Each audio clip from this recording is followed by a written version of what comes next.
Hola, yo soy Gemma Remusco. ¿Sabes quién fue José Carlos Mariátegui y cómo se desarrolló su propuesta educativa? Con este video, que viene gracias a la Escuela de Educación, lo aprenderás.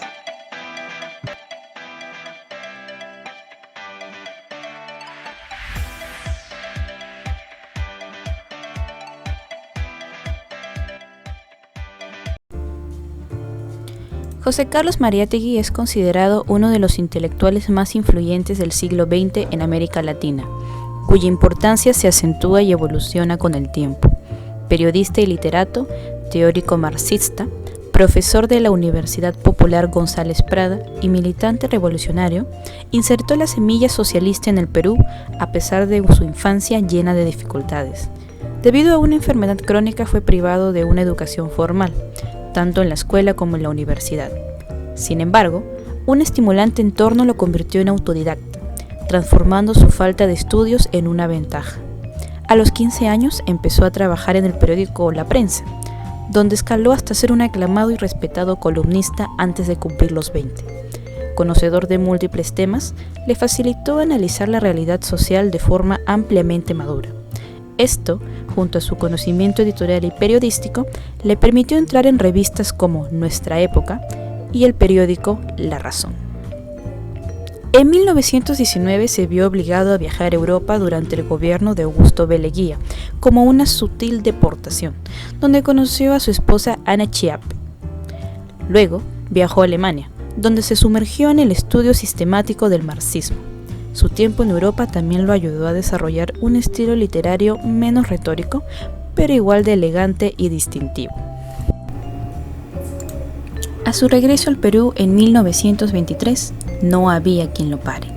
En octubre asumió la dirección interina de la revista Claridad y en noviembre anunció lo que sería su obra máxima, la revista Amauta, una de las más importantes en América Latina desde 1926 hasta 1930, la cual recogió el trabajo de la joven intelectualidad peruana y latinoamericana en literatura, ciencias sociales y arte.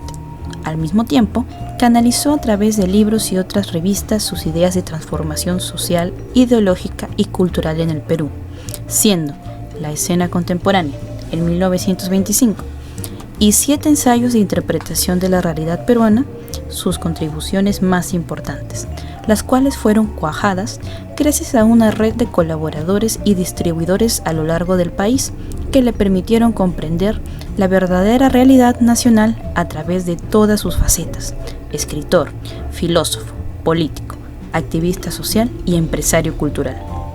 Durante este tiempo prolífico, fundó también el Partido Socialista y la Confederación General de Trabajadores del Perú.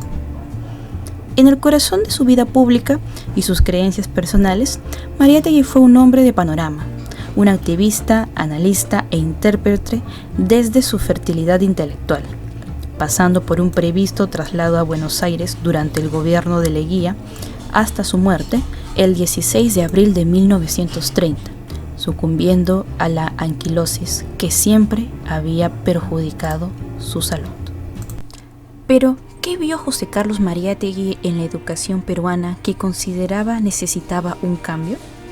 En 7 ensayos de interpretación de la realidad peruana, presenta una sección titulada El proceso de la instrucción pública, en la cual escribió sobre esta problemática durante el gobierno de Augusto B. Leguía, entre 1919 y 1930, misma época en la que se alzan diferentes movimientos de reforma universitaria en Latinoamérica, siendo para él la Reforma Universitaria de Córdoba en 1918 la principal influencia de los cambios exigidos en la analizada Universidad de Lima.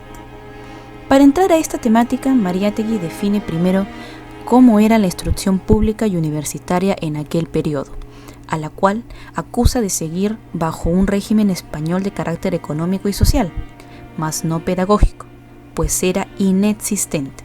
Del mismo modo, resaltaba la influencia francesa sobre la libertad jacobina y republicana como principios igualitarios únicamente textuales, no llevados a la práctica, lo que nos encasillaba en un espíritu colonial y colonizador, donde el indio era una raza inferior y nuestra América un producto español en el sentido literario y eclesiástico, con una república que nacía de la miseria.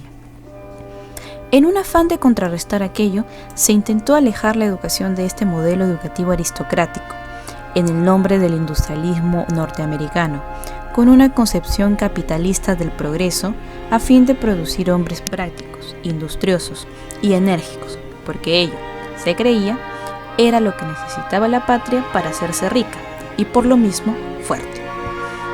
Pero la ejecución de un programa democrático liberal resultaba en la práctica saboteada por la existencia de un régimen feudal en la mayor parte del país. Después de todo, afirma Mariátegui, no es posible democratizar la enseñanza de un país sin democratizar su economía y sin democratizar, por ende, su superestructura política.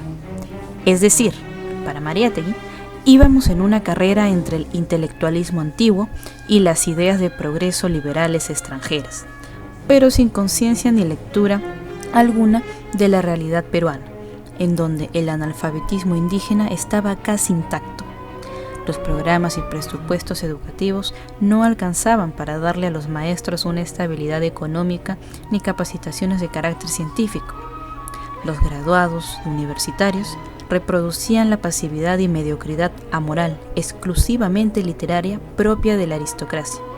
Los profesionales no se identificaban con las causas sociales y, sobre todo, era imposible construir un modelo educativo funcional en una sociedad que siguiera disfrazando el trabajo como servidumbre. Para Mariátegui, el trabajo debe exaltar y ennoblecer al hombre, y la educación no puede ser comprendida sin antes concebirla como un problema económico y social. Mariátegui, entonces, formulará una propuesta educativa basada en tres aspectos principales, los cuales son: 1. La necesidad de una revolución socialista, no literaria, sino política y pedagógica, la cual debe responder al conjunto de reflexiones y proyecciones trazadas sobre la naturaleza social del Perú y la necesidad de una profunda revolución. 2. Entender a la educación como un fenómeno continuo. Quiere decir que es un error desligar a la educación con la situación económica y política del país. Hacerlo culpabiliza a los educadores, estigmatiza sus organizaciones sociales y tiende a reproducir reformas tecnocráticas sin basarse en la verdadera realidad pedagógica nacional. Finalmente, afirma el autor, debemos ver a la escuela como concepción, como fin y como medio.